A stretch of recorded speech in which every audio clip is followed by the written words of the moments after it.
Todos os dias, quando nos alimentamos, estamos ingerindo diversos nutrientes. Quando comemos pães, massa, cereais e doces, por exemplo, estamos ingerindo carboidratos. Dentro do organismo, esses carboidratos são convertidos em glicose, nossa principal fonte de energia. Mas para que a glicose entre em nossas células, é preciso que um hormônio produzido no pâncreas, chamado insulina, exista na corrente sanguínea e chegue aos seus receptores. Quando a taxa de glicose no sangue aumenta depois de uma refeição, a quantidade de insulina também aumenta para que a glicose em excesso seja rapidamente absorvida. Dessa forma, a falta da insulina no organismo vai diminuir o metabolismo da glicose e, assim, vai ocasionar o diabetes. O diabetes é uma síndrome metabólica que pode ter diversas origens, como a falta da insulina ou a incapacidade deste hormônio em exercer seus efeitos de forma correta. Essa doença é caracterizada pelas altas taxas de açúcar no sangue, o que chamamos de hiperglicemia, mas nesta doença, a hiperglicemia é permanente. O diabetes pode aparecer em dois tipos. O diabetes tipo 1 acontece quando as células do pâncreas produzem pouca ou nenhuma insulina, pois são atacadas por anticorpos devido a um defeito do sistema imunológico. Já o diabetes tipo 2 é o mais comum, com 90% dos pacientes, e resulta da resistência à insulina e da deficiência na secreção desse hormônio, além de ter causas genéticas e de estilo de vida. O diabetes tipo 2 pode ser assintomático, e esse é um fato extremamente importante de se saber. Metade dos pacientes serão assintomáticos. Quando eles vão apresentar sintomas, via de regra, esses sintomas estão associados com a hiperglicemia. Então eles vão ter poliúria, urinar muito, polidipsia, beber muita água, que já é uma reação a essa diurese aumentada. Pode ter um aumento da frequência urinária à noite, nictúria. Pode ter sintomas de parestesia. Então os sintomas podem ser inespecíficos, os mais frequentes. Embora, vou ressaltar isso, não esqueçam, metade não sente nada. Pode ter uma glicemia muito alta e não sentir nada. Mas os sintomas mais frequentes de descompensação, com seus clássicos, poliúria, polidipsia, nictúria, esses serão os sintomas.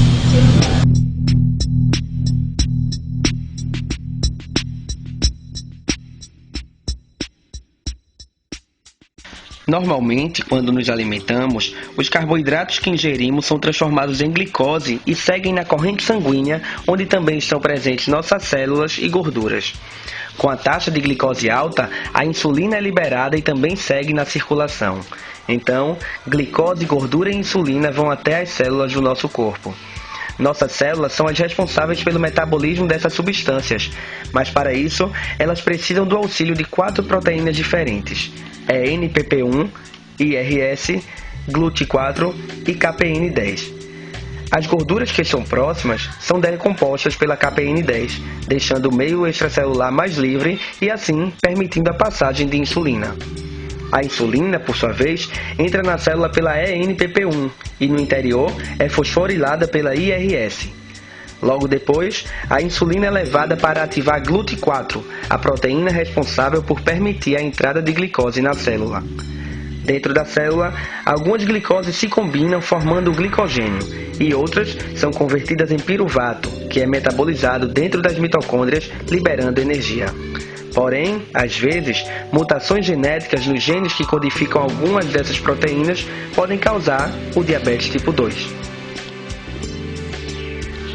Se a mutação for no IRS, por exemplo, ela não poderá fosforilar a insulina, que consequentemente não vai ativar GLUT4, acarretando em acúmulo de glicose extracelular e na corrente sanguínea. Se a mutação for no receptor de insulina NPP1, a insulina não vai conseguir entrar na célula, então teremos o acúmulo de insulina e glicose no meio extracelular e na circulação. E se GLUT4 estiver defeituoso, a glicose não entrará na célula, acumulando-se no meio externo. Mais ainda, se estivermos ingerindo muita gordura, KPN10 não vai conseguir decompor suficientemente todas as gorduras, fazendo com que elas se acumulem no meio externo, impedindo a entrada de insulina e glicose nas células. Assim, teremos excesso de gordura, insulina e glicose na corrente sanguínea.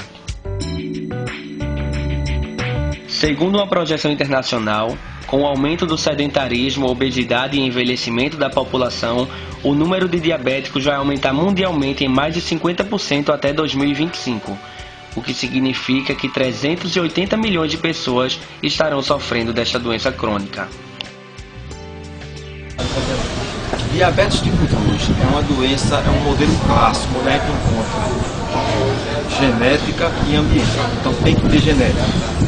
Existe uma tese, um dos pesquisadores, até um brasileiro de Campinas, Dr. Mário Saad, que advoga o seguinte: por milhares de anos nós fomos coletores, caçadores e passávamos fome.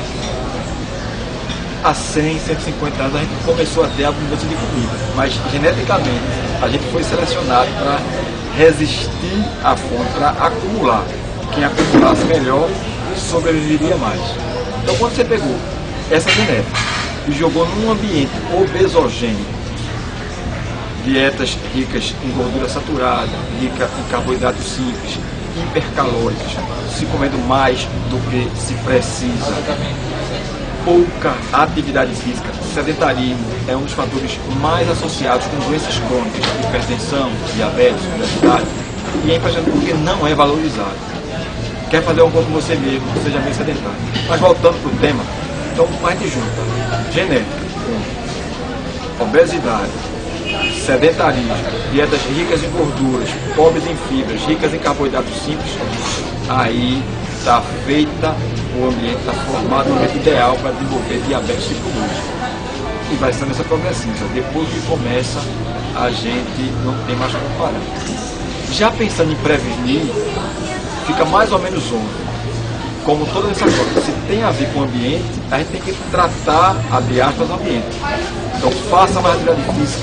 A recomendação atual da Academia Americana de Medicina Esportiva é que todo mundo deveria se exercitar pelo menos 4 vezes na semana. Pelo menos, mínimo, 4 vezes na semana. 2 aeróbicas, correr, andar de bicicleta, etc. 2 anaeróbicas, musculação. Isso seria o ideal. Tenha uma dieta com uma caloria ajustada para o seu peso, coma menos gordura, coma menos açúcar refinado, coma mais fibra, evite fumar. O tabagismo está associado, entre outros fatores, com um aumento de risco de diabetes, também é fator independente, e é fator independente para a doença vascular periférica. Quando junta hipertensão, colesterol alto, diabetes e tabagismo, uma pessoa tem 20 a 25 vezes mais chance de ter um evento cardiovascular. Ou seja, realmente é alto risco. Entrando no tratamento propriamente dito, vai ser manter aquele hábito de vida. Um erro muito frequente é achar porque está tomando remédios ou até insulina, não precisa mais manter. Em qualquer fase do tratamento é obrigatório, é imprescindível, é mandatório alimentação adequada e atividade física, depois de remédios. A maioria dos algoritmos de tratamento, e hoje existe o que a gente chama de algoritmo de tratamento, uma tentativa de nortear, de tornar mais racional esse tratamento, sugere que você comece com metformina, não respondeu, vá com a segunda droga, tem várias opções, não respondeu, pode ir com a terceira droga ou insulina. A quarta droga que tiver que ter, obrigatoriamente, é insulina, e aí esquemas de insulina cada vez mais complexos.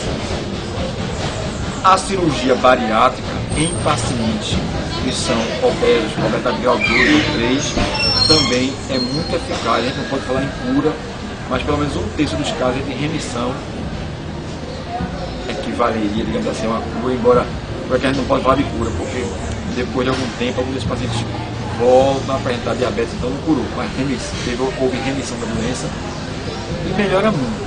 A gente tem observado que pacientes, às vezes controlados com várias medicações, quando fazem a cirurgia, perdem 25, 30% do peso, eles conseguem ficar com muito pouca medicação. Tem todas as alternativas aí para tratar, e aqui em Pernambuco a gente tem uma tradição de ter uma escola muito boa de endocrinologia.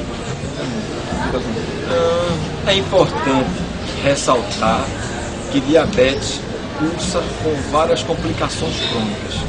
É a principal causa de insuficiência renal com diálise, necessidade de hemodiálise no mundo. Aqui no Brasil é a segunda, perto da hipertensão, que mostra que nossos hipertensos são mal cuidados, mas está ali cabeça a cabeça. É a principal causa de cegueira não traumática, é a principal causa de amputação não traumática, é a principal causa de neuropatia e está associado com algumas situações que pioram muito a qualidade de vida, por exemplo, disfunção erétil. É fator claro de risco para disfunção erétil em, obviamente, homens. Então, o diabetes não tratado ou maltratado, a hiperglicemia, vai causar todas essas lesões, além de ser um clássico fator de risco cardiovascular. Aumenta a chance de risco de infarto e de evento vascular cerebral, de AVI. Por tudo isso, a gente tem motivo de sobra para tratar e o governo tem motivo de sobra para investir. Se o governo pensasse um pouquinho mais, ele tentaria ver políticas públicas mais eficazes. É melhor gastar dinheiro com porque depois que faz, já na fase de prevenção terciária, ou seja, na verdade tentar minimizar complicações existentes, o custo, além do sofrimento, obviamente, é muito maior.